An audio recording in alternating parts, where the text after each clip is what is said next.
probably one of the most critical times in our history. We have one of the most bizarre situations going on in this country.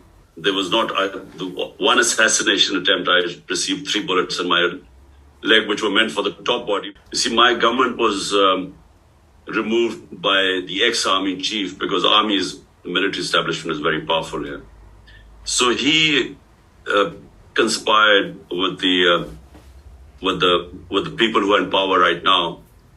And, a lot of the army is powerful, the secret agencies, so they're toppled by government. It was the best economic performance of a government in the last 17 years. So now the situation is, why is my life in danger? Because what has happened is that the military establishment, along with the current lot who are in power right now. But the second thing what is done, and which is why really, Maxine, it would be very helpful, a statement, and if you could verify what I'm saying by yourself. We have the worst crackdown in our history.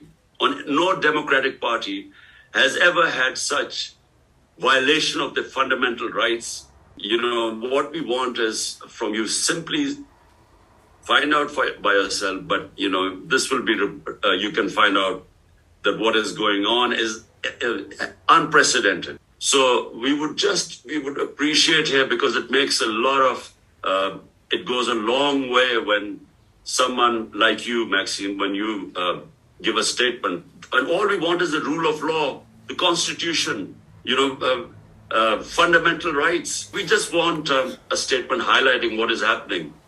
And that would really help us. When Maxine, someone like you speaks out, it makes a lot of waves in our country. Thank you. Thank you, Salman. Thank you. Zabardast ho gaya na, Papa?